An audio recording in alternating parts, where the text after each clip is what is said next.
Okay, welcome back to another video. Today I have Eddie Bloom, founder and leader of Bloombar watches. He's on my sofa today. We're just going to have a general chit chat about the watch market at the moment, why things have happened, what things are going to look like in the future. And I thought there's no better person, honestly, I don't think, to talk to about this than Mr. Professional himself. So Kind. But I really do think people value your opinion. I really do. I think people listen to you and have a lot of time for you. So you don't need an introduction. You've been on the channel before. People know who you are. So I've just got some questions to ask for you. And I think these are questions that a lot of people will want to know about. So here we go. Why has all of this happened? Why has the watch market in the last, 3, 4, 5 months taken such a dive? There are a number of factors have come into play here. I think it's got to start off with the Russia-Ukraine war, which was the first catalyst. And it's not that it had a direct effect with watches or direct impact with watches. Nothing to do with Russians not buying watches anymore. Yeah. It's to do with uncertainty in the world, and that's economic uncertainty is one thing. COVID pandemic uncertainty is something else, and actually we proved throughout COVID and the pandemic that we can actually thrive during that period. And what that does is quite the opposite. It forces people to buy tangible liquid assets such as gold, watches, diamonds, all kinds of things, handbags, whatever it is that people deal with in the luxury goods market, and they pile money into those kinds of assets during that time. This is a different story. This was a potential war, or actually not potential war, an active war, but something that could potentially develop into a world war. Yeah, well, that's a totally different prospect. That's something that stops people in their tracks with any level of wealth, and they go, do I need a watch? Why do I need it? If there's going to be a war, or I'm going to have to, or my business is not going to survive, or I'm going to potentially have to move to a different country, or whatever, what do I need a Rolex for? What do I need a Patek Philippe for? Instead, what I'm going to do is I'm going to sell something, or I might even sell 1, 2, or 3 from my collection, because I now want cash in the bank. Yeah. I know inflation's at an all-time high. Yeah. I know my cash in the bank is going to be devaluing every day, but I still rather have it as rainy day money rather than have a load of watches that I can't sell under pressure. And that is what's happened. So you think the Ukraine-Russian war was the catalyst, the trigger? Yes. And then there's I would see it as multiple other things, inflation, recession looming. That all came afterwards. So after that, obviously, we had a change. We had a prime ministerial change in the UK.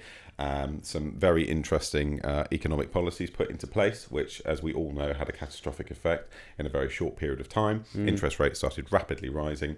Our typical clientele, who let's say are, I don't know, on average, probably a net worth of at least $500,000 to $1 million upwards, I would say. Average watch we sell is, we don't sell much under £5,000. So somewhere between 500, 5.5 million leaves you with a net wealth of that kind of level. And they are people who have bought homes that they can't really afford with very cheap money that we've all benefited from over the last 10 years. Everyone stretched themselves to buy homes, do up their homes, buy tons of alternative assets and cars and all kinds of things. And suddenly, they're, let's say their £1 million mortgage, £1.5 million mortgage, just as an example, which was $2,000 a month on an interest-only mortgage, is now potentially going to be $6,000, $7,000. That's a big jump. Yeah, that's a really big change to people's affordability and their mentality. Yeah. And it doesn't take many watches coming onto the market at once to flood the market. Yeah. It doesn't require thousands. Yeah. When Patek Philippe produced 40,000 watches a year, and only a small percentage of those are Nautilus, or let's say an even smaller percentage of those are 5711s or 5712s, how many have got to come onto Chrono 24 at once to flood the market for all dealers to be competing with us or with each other? Yeah. Not 500. No, it takes 25. Yeah. Yeah. And that's easy. Interesting. What about, are we looking too narrow, too local? What about we look at the Chinese market as the leader in the watch market? So, right? From what I've read about China, and we have little to no Chinese customers. We don't export to China. We export some watches to Hong Kong, some to Taiwan, some to Singapore, but it's a really, really small percentage, and we don't buy from those countries either. COVID has had an enormous effect in China. Yeah. Their restrictions have been more stringent than almost any other country in Still, the world. yeah. And they still are. Even when it was under control, their restrictions were massive. So, retail stores not being open and people's inability to spend money had a massive effect. And enormous economic constraints mean people were offloading assets. Yeah. And, I've always said, people need their home. They need to, they need to house their children. People need cars. They need to get to work. They need to take the kids to school. Yeah. They don't need a watch. Yeah. And it might sound totally contrary to what we do as a living as watch dealers. We are there to sell people watches. Yeah. But they're not a necessary asset. They're a luxury asset. We get asked this all the time, and I'm sure you do. What do I need a £20,000 Rolex for if I can tell tell the time on my iPhone or on an Apple Watch? Yeah. Absolutely right. Yeah, Can buy yourself a Casio for a tenner. fair. It'll do a better job. You will. Your Rolex at some point will lose a bit of time. Your Patek will. Your AP will lose a lot more than the others. Yeah. Go buy a £10 watch will do that job. So yes, you don't need it. And is there any influence from a production point of view? Have any of the bigger watch brands like Rolex? I hear that they're taking a production hit, electricity or what is that a factor that there's maybe less?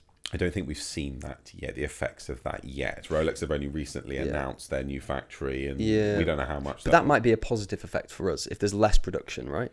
And there isn't a flooded market. If there's less production, yes. And I still think we're in an interesting scenario at the moment where prices are dropping and dropping. But I think a huge amount of that is not down to the market being flooded with watches. It's down to pure lack of confidence in the market. Yes. We've seen this before. And there's a lot of... I've talked to you briefly about this earlier. There's a lot of dealers who have come into a lot of watch dealers and watch companies who have come into the market very fresh in a big boom period in the last 3 years. They were doing something else before. They were car dealers. They were property developers. They were, unfortunately, some of them were probably drug dealers as well. And they decided to You think? Yeah, Really? I do. And there are two real sides to the watch industry, like there are in a lot of luxury goods industries. You see it with cars. You can see it with, all kinds of things. But there are some massive divides when it comes to watches. There are people we deal with and we have fantastic relationships with. Yeah. And there are people we will not deal with. I've learned this myself. I'm sure you have. Yeah. And we all get there eventually. Yep. And what we're going to see now is, I think, a big change insofar as how many dealers are in the space and how many just get out of it and go back to doing whatever they were doing before because they've all incurred some enormous losses. Yeah. But going back to what I was saying, this is not just about there being too many watches on the market. This is about a lack of confidence. And we've, at Bloombar, after however many years I've been buying and selling watches, either in a professional capacity through Bloombar or just tinkering around as a hobby over 15 years, we've seen peaks and troughs before. Yeah. We've seen the market drop by 30% almost overnight before. Really? The difference with those markets is there were still dealers buying the watches at the cheaper levels. Yeah. And there were still collectors buying the watches at the cheaper levels from all over the world. The difference this time is everyone just stopped buying overnight. Yes. And that's not just us. That's the big groups such as Richemont. That's that's the Chronograph. That's everyone. They just stopped. Can we unpick that? What is the reason? Well, a lot of them, and we were quite lucky to kind of see this coming and not fall into that category. A lot of them were buying and stocking very expensive watches at relatively small margins at the peak of the market. And if you are stocking a significant number of £100,000 plus watches that 4 months later you still haven't sold and are suddenly worth 40% less than you paid for them, you end up with a cash flow problem. Yeah. Especially when you've got a lot of staff and massive overheads, and suddenly you can't buy anything. Yeah. And this is happening. And basically, every dealer just said, "We're not buying." They just had to somehow get cash in and take losses just to get cash in and recycle it. Yeah. I mean, we've seen various changes from our side of the business, but in a different way. We kind of saw what was happening. We offloaded quite a lot of big stock at basically cost just to get a load of money in. And we've recycled that cash into what is selling. Yeah. So we're kind of thriving in this market. It's definitely harder work. We're having to work 10 times harder to earn probably less money than we were earning before. Yep. And I'm sure you're feeling that as well. Yeah, for sure. And do a lot more on consignment, which we're very fortunate to do because we've built up a lovely reputation over many years. But what's selling is completely changed.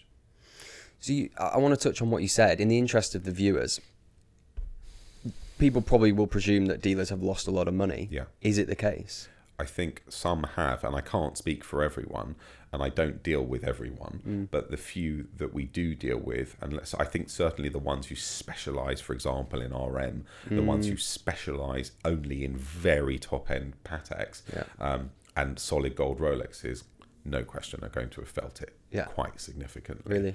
And there's a knock-on effect. You know, a lot of, depending on the size of your business, you may have external investment, you may have backing from private individuals, you may have backing from banks. You know, I mean, there are all kinds of complications that go with taking significant losses on watches. Yeah, it's interesting. The whole confidence thing for me is just, I just didn't expect. I didn't expect this to happen maybe as quickly as it did, and especially just the lack of confidence. Like not a lot of people are buying watches. What is the profile of a person that is still buying a watch at the moment? It's definitely changed. I think people are, and we're trying to encourage this more than ever before, people are now buying watches because they specifically want a watch to wear. So they're now being bought by collectors rather than just speculators. Yes. And we are in a situation, let's say, for the last 4 years, we've been in a situation where people that had zero interest in watches at all were buying any Rolex, AP or Patek they could possibly get their hands on. Grey market, brand new out of an AD, just because they saw their friends doing it. They were all, everyone was making money and everyone jumped on the bandwagon. Yeah. A lot of those people have been burnt now, and they've either sold at losses or are holding watches that are now not worth what they paid for them, and suddenly their interest in speculating in watches has vanished. And now what we're left is, and it's actually far more exciting and far more interesting for us, and it's brought a lot of passion back into the watch business. Yeah. Okay, we might not be making quite as much money, but we're dealing with pure watch collectors. Yeah. And that's far more fun for us, because that's where we started.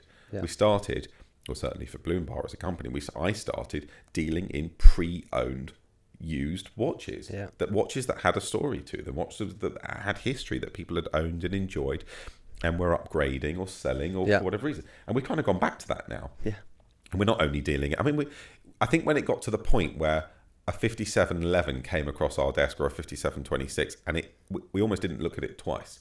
We kind of just processed it and stuck it in the safe. Yeah. I think that was a telltale sign that we weren't watch dealers anymore. We had actually just become commodities traders, effectively. Kind of investment advisors, which is not what we wanted to be, because then you're held responsible for potential losses, and people blame you and all that kind of thing. And actually, that was really starting to get on our nerves. We don't want to be called up and say, I bought this lovely, I don't know, Rolex day date from you, or a Daytona. I thought it was going to go up in value and it's dropped in value and it's all your fault. Well, sorry, it's not. That's not that fun for us. We want to sell people watches who want to wear them and enjoy them, not just buy them for what they're worth in 6 months' time. And that's what it was becoming. So as painful as it is for some of us, if not all of us, this was a kind of necessary thing that had to happen. It will eradicate a lot of competition. It will, I think we'll all be left with some really purist watch dealers who are in it for the long game, not just for some short-term gains. I think it will eradicate quite a lot of the cash traders. Because there's not going to be a lot of quick money to be made. Yeah, true. And I think we'll be left with a far purer form of watch dealing. Now, I have to ask, do you think watch crime, it's a two-part question, has watch crime impacted the watch market? And also, second part, how do you feel about watch crime being promoted as much as it is? We actually had this conversation in the office yesterday, questioning whether, what's the Instagram account? Watch Crime London, is it called? Yeah. Watch Crime, I think that's what it's called. Yep. Is it doing anyone any favours? I think it's great viewing. I think people like it. I think people like watching it. People like it. It's kind of a bit of a sadistic thing that people like watching. I'm not saying I enjoy it, but I get why these accounts are very popular. Sure. The same reason people watch, I don't know, accounts of with car, the world's worst car crashes and things. It's one of those things.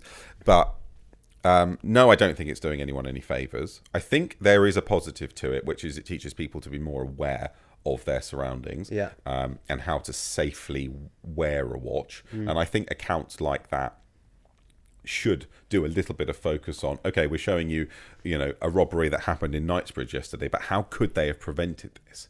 And I think that people would find that interesting. What could this husband and wife walking down a mews in Knightsbridge have done differently to avoid, they were okay. So yeah. Are they walking around with their Rolex out like that, or their Patek? Should they have been walking around like that? Should she be in the middle of the day, openly wearing a £25,000 Hermes Birkin? Should she have had a slightly different handbag? So the education part of it is fine. It's interesting for people to know about. Correct. But you think there should be an educational side where... I think there should be, yeah. And I think watch collecting have kind of done that a little bit recently with their digital billboard they've had driving around central London. Well, they've partnered as well with this Watch Crime London Instagram page, and they've kind of... So they're doing I think they're kind of doing the positive side of it. Don't have your watch on show. Careful what you're wearing. Be aware of your surroundings, and that's a big part. Going back to the first question, has it had an effect? I think it has. And that's not just with collectors. It's had an effect with us as well as dealers. What are we wearing? Yeah. We're targets, obviously. Yeah. I've never wanted to do stuff like this, actually. Really? I always avoided putting my face on camera, not because, I thought I might never get another watch again from Rolex or something. That was gone years ago. Yeah. But, it's, is it what I always considered it to be a security risk. Yeah. But I think you get to the size where you kind of have to do it, and it's the way that advertising is going and social media is going, and promoting businesses are going. It's the way to do it. But people are definitely being more conscious of what they've got on their wrist. They're happy to own the asset. Yeah. They're happy to enjoy it, but they're being very selective where they're enjoying it. Can people enjoy watches? Well, I think if you're going to someone's home for a dinner or a party or something, you're relatively safe. I think if you're sitting outside a restaurant in the middle of Mayfair in August, you're pretty idiotic if you're going to wear an RM or a gold Patek. And actually, we've had some clients spending loads of money buying the greatest fakes they can possibly get their hands on. And I've kind of thought to myself, that doesn't help the I don't think that helps you at all. It doesn't. You're better off buying the worst fake you could possibly get your hands on. Yeah. But buying something that looks like a real one is still going to get you followed home. You will still get hurt. Yeah. I don't think that's very clever. They say, well, I can still, I'll just take it off and give it to him. Oh, all right, but you're still going to get attacked with a knife or a machete. I just don't see the point. Don't wear. We're quite happy to say this. If you're going somewhere, it's not the right environment. You haven't got anything to prove at the end of the day. If you've got money, you've got money. You don't have to prove you've got it. Wear a bloody, wear a moon swatch. Wear something cool that isn't $100,000. Yeah. And there are plenty, and talking about us changing what we're buying to suit our customers, we've kind of gone back to basics. Yeah. Everyday basics is in entry level. Okay, entry level Rolexes. So loads of sub £10,000 Rolexes. Sure. Panerais, JLC Reversos, IWCs. We looked at the amount of watches we sold in the last 30 days. 50% of them were IWC, JLC, and Panerai. Wow. And that wasn't 10 watches. That's closer to, I won't say exactly how many more, it is, but it's somewhere between 40 and 100. Wow. And they were all from those three brands. So it shows what people are buying. Interesting. That was one of my questions. I'll move on to another question, which I think is it is a big talking point at the moment. What are your opinions, thoughts on Rolex now selling pre-owned watches? I think that people have failed to realise that this is not actually that new, and that the likes of Bucherer and Watches of Switzerland have had a pre-owned division for years. Yeah. So what's the difference then? Because I've seen in Bucherer in Covent Garden, for example, maybe a year or two ago, they had pre-owned watches. Yeah, I think it's the authentication side of it Okay. that they will But authenticate. wouldn't they authenticate? Wouldn't they do that anyway? Yeah, but the difference is this is going to have a Rolex certificate with it, a Rolex card, as opposed to a Bucherer pre-owned. And Goldsmiths did it for years as well. Yeah. It's not just Watches of Switzerland. It's And not additional warranty as well, right? additional warranty as well. Yeah. So I actually don't think it's going to have an enormous effect. I think the watches are going to be considerably more expensive than Yeah, let's say the average Chrono 24 priced from a grey market dealer, the average Bloombar watch. They're going to have to. I know. I mean, we were one of Watches of Switzerland's suppliers, so I know what the markup is for them. Watches of Switzerland. They bought from you. Yeah. Watches of Switzerland bought Yeah. watches from you. Yeah. Isn't that funny? Yeah. I mean, actually, the relationship didn't last. I mean, because they sell the brand new version, the current reference, they can't sell a pre-owned version of the current reference. So we were only allowed to sell them pre-ceramic stuff. Discontinued. Yeah. And actually, when you try and work out how much of that stuff there is out there to buy, there's actually not that much of it. Right. So what we thought was going to be a kind of business-changing relationship. Unfortunately, we all, between us and Watches of Switzerland, we realised that there's actually just not that much of that stuff available. And if it was, and the stuff with the biggest margins, I suppose we wanted to keep for ourselves. So it didn't we have that relationship still with them. And they've got to get their watches from somewhere. They either buy them from their own customers or they buy them from us. And they knew that what we sell is of the very, very best quality. Yeah. So it kind of works, but they also need to sell those watches at probably 20% more than we would sell them at. That's it. Because their overheads are so high. They've got to cover the warranties. Yeah. And they've got to be able to justify buying that watch from Watches of Switzerland as opposed to somewhere else. Yeah. I think the majority of savvy buyers will be able to still work out, go through, I don't know, Chrono 24 or, whoever you like, and find the good dealers from the bad ones, the experienced ones, the established ones from the newbies, and they will still buy through those methods. I think the less experienced buyers who might be buying their first Rolex and just want to make sure it's totally genuine, has the right warranty with it, has got totally original parts in it, and actually isn't that experienced or knowledgeable about certain brands, might buy that from. I feel like a lot of AD. I feel like people will, but I mean, I when I started like 5 years ago buying my first watches, I went to Watchfinder. So did I. Yeah. But if I looked a little bit further around the corner, I would have found the same watch for £1,000 cheaper. But there will be people that need that security with the warranty and all that kind of stuff. Yeah, absolutely. For me, and I guess for dealers, it doesn't really concern us about the market price of a watch too much. No. It doesn't matter. We buy for less, we sell for less. Exactly. But people watching, there may be an interest. There may be people wanting to invest in watches. Yeah. So I guess with your wisdom, do you have any idea, do you think about when prices might bounce back, when we might see a rise again? We've got to be so careful answering that kind of question, even if we have an inkling of when it might. People are very quick to hold you responsible for saying the wrong thing. Yeah. And we've already seen that with some of our own clients. Most are pretty understanding that we're not in control of the market. We've got no crystal ball. Yeah. And we're all riding a big wave. But there are always others who are always looking for someone to blame for something going wrong. Yeah. It's funny, they blame their watch dealer when the watch goes wrong, when the watch goes down in value, but I bet they don't call their stockbroker and blame them for their shares dropping in value. Well, yeah. You blame the easiest target. I feel like you can't let my It's a guess. It could be an educated guess. my thinking and is always that you can't ever buy at the bottom and you can't ever sell at the top.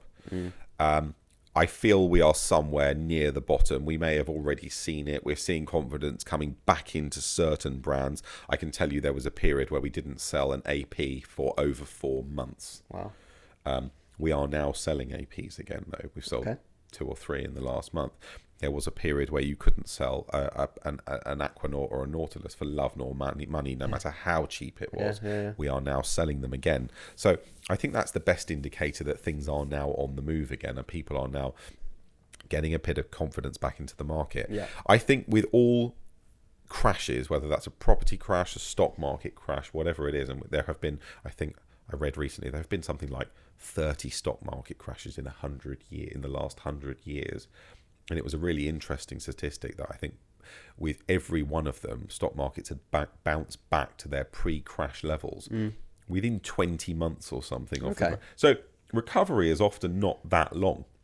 It would be impressive if we got there, I feel. This time, I think it would be impressive. Yeah.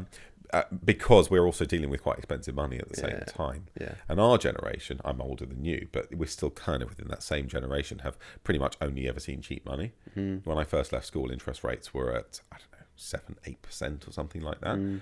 But they've been at that level for quite a long time. People were used to that level of expense. The issue is not interest rates being high, it's the speed at which they've risen and people's inability to deal with that additional expense in such a short period of time.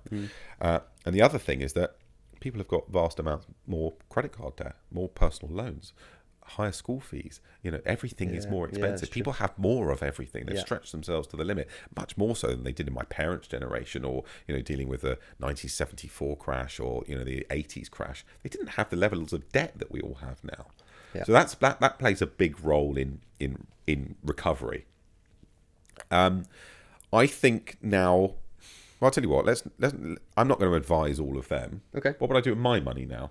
Go for it. With my money, what would you do? What would you take buy? the advice, don't take the advice. With my money, I would be looking at watches that have halved in value in the last 6 months, but actually there's still enormous demand for them and vast waiting lists. So let's take an Aquanaut travel time. Yeah. They were 120,000 quid 6 months ago. Yeah. I could probably now sell you one for, I don't know, 65, Yeah. something like that, almost brand new. On paper, it's a nearly 50% loss for a watch that's still got, okay, you can get around waiting lists. There are ways of doing it. There's buying jewellery. There's all kinds of ways. If they really like you, you could get higher up the list. But let's say there's a waiting list of anywhere from 3 to 5 years for an Aquanaut travel time. If you're lucky. If you're lucky. Yep. And there's some spend history there. So on paper, on the basis that you can't get one for love nor money, that seems like a pretty good buy to me. And we have clients actively buying things like Aquanauts that are 50% less than they were before. Nautilus that were 200,000 that are now 110,000. So for me, that signals a form of recovery. Okay, yes, it's at a crazy high end of the market. This is, these are not your average watch buyers. These are not your your starters in the market. These are not your average wage earners, but they're not our clients. Fair enough. So we can only see what's happening with our average clients, and there is confidence coming back in, and they are certainly buying things. At the same time, we've noticed an enormous shift with things like bread and butter stainless steel Rolexes, which we're now buying often under list now. Wow. And this, I think that's been a big catalyst. Let's take all external factors out of it and just take the fact that people were buying something as simple as a 116300 smooth bezel stainless steel Datejust out of a Rolex AD and flipping it for a £2,000 profit the day they bought it. This is a watch that is produced by the, I don't know, at least tens of thousands, if not hundreds of thousands of Datejust. Rolex produce 1 million watches a year. I don't know what percentage of them are Datejust, but there's a hell of a lot of them. And people were buying them and selling them for a profit the day they bought them. And we were all in on it. We're not excluded from that. But that's had a massive effect.